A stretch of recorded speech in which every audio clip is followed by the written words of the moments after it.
instrument that came from out of the country, and I haven't seen it yet, so I'm going to open it. Do an unboxing. You know what it is because you read the description. So let's see what we have. I have an oud. It's this one here, and I'll show. We're going to do a kind of a compare and contrast.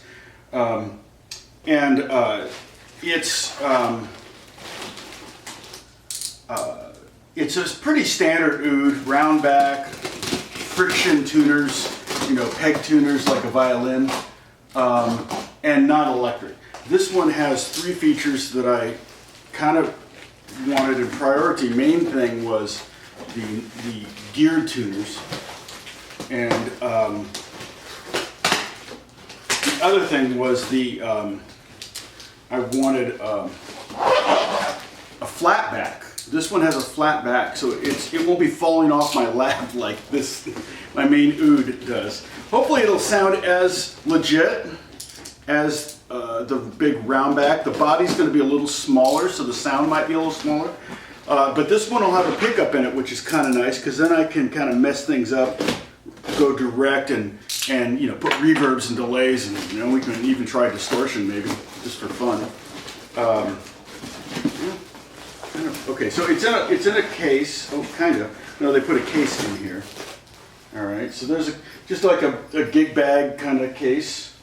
All right, let's try to get this out cautiously here. Sorry, taking too long. All right. There's a seat.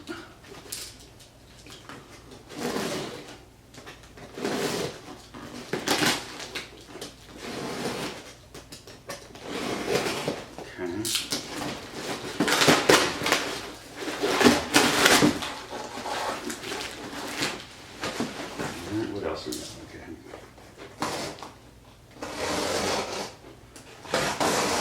And it made it. Just say fragile on it. Okay. Here's the invoice. It also included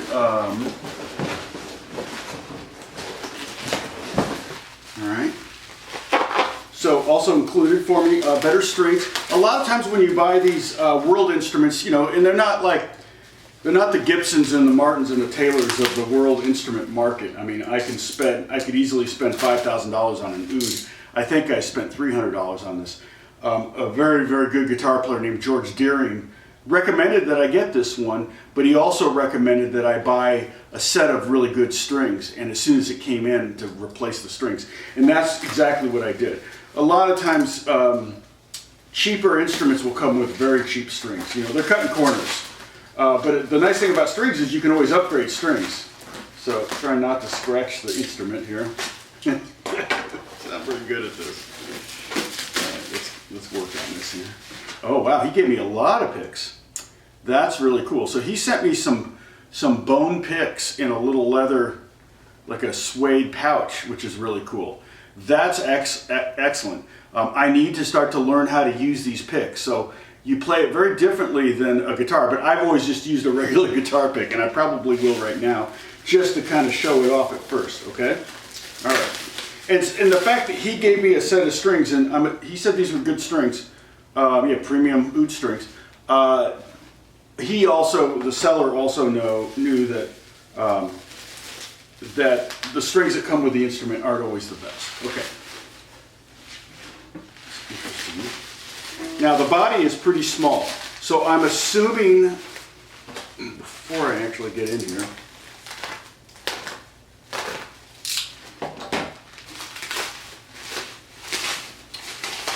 I'm assuming that the sound is going to be a little smaller. We're going to A-B it right here.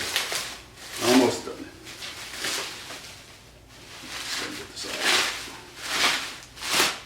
out. I'm loving the gear tuners though. Oh my gosh. That's a godsend. It'll be so much faster. Now I do have my tuner. And the great thing is it's flat back. So let me tune it up. But again, I can tell by the size of it that it's probably not going to be as loud and projecting as this one. But for a lot of things that shouldn't matter. So we'll see. But this is going to be a lot easier to tune and a lot easier to hold. Okay, So hold on a second, I'm going to tune it up. Okay, so I'm still kind of tuning it. The poor thing, it's traveled halfway around the world, and the strings were really loosened, pretty loose, so, you know, nylon strings take a long time to kind of get settled. And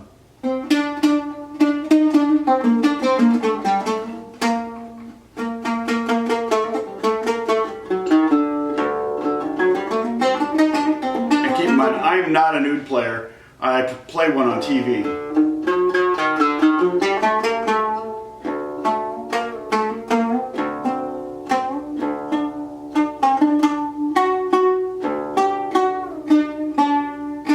Now the way I have it tuned, it's I think it's the Turkish tuning. I can't remember which tuning this is, but it's pretty standard tuning. It's D, G, A. So in the key of D minor or D major, I have the 1 and the 4 and the 5 here.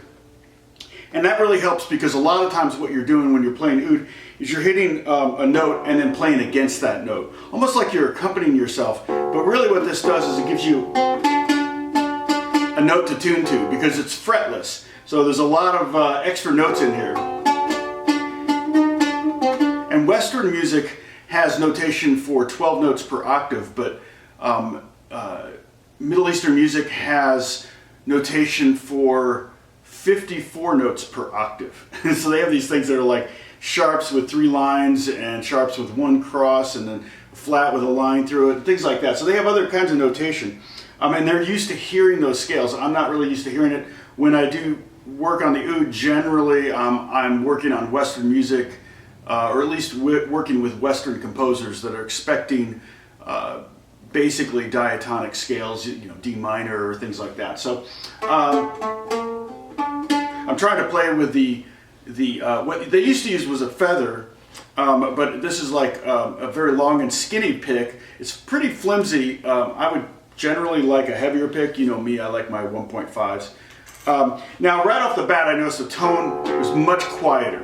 Okay, it's a pickup in it, and that's probably what it's mainly used for. I was hoping for something a little bit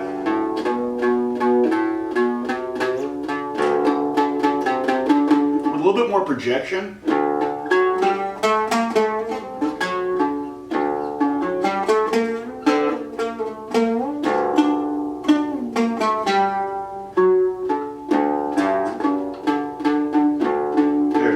So I'll show you the other one. This is one, I only paid $300 for this. I think I got it from Lark in the Morning in California.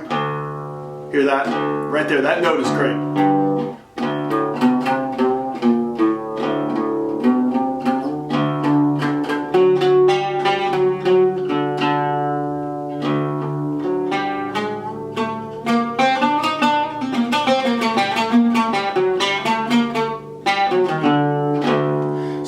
This is definitely sounds more legit, more real, and I'm probably going to be playing this one.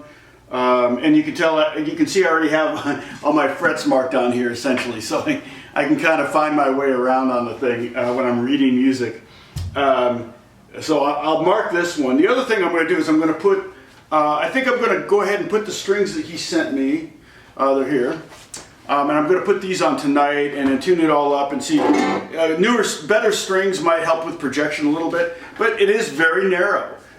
It's narrower than, you know, it's like one of those old Fender acoustics that are supposed to kind of hug against your body. So I wish it were a little deeper. I love the flat back. I would love for it to be, you know, to add an inch or two to the back.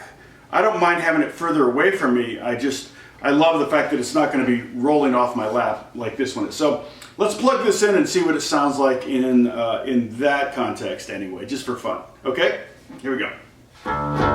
Okay, so it's a Fishman pickup, Precis Plus it says. I'll put a picture there for you. It's got a tuner built into it, 9-volt battery, bass, middle, treble, volume, notch, brilliance, and phase. Phase is important because if you're starting to get feedback, hit that button, and chances are the feedback will go away. So it's, this may, you know, it may redeem itself on the,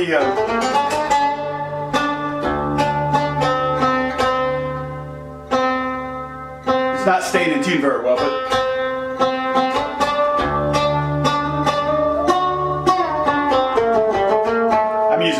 just a normal pick for me. I got to get used to those other ones. I got to be careful not to hit the bridge.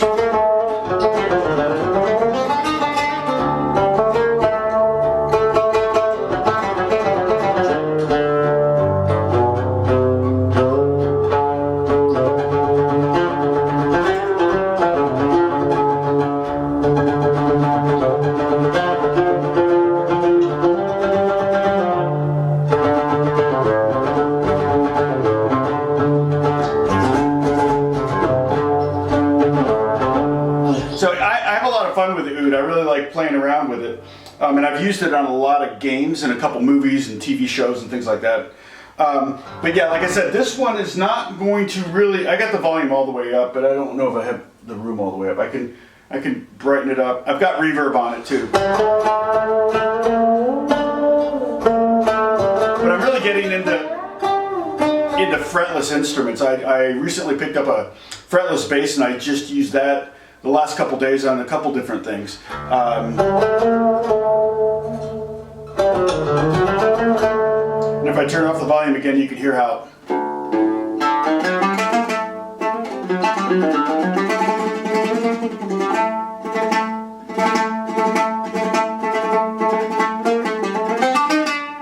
So anyway, this is a Corsa, I think. Corsaro, I'll put it in the title. I don't remember, and it came from Istanbul, and I will also put a link to the Reverb store that I got this from, so you can check it out as well. Check out the price and all that stuff.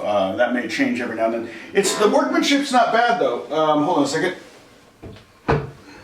I'm gonna mess around with it though. I'm gonna put new strings on it tonight probably, so I may add to this video once I have new strings on it and they're all stretched out, because these do feel like really cheap strings. And once I do that, I also will mess around with the electronics, put new battery in, all that kind of stuff. But you know, the workmanship's not bad. It's got some pretty, you know, inlay on the back, on the neck.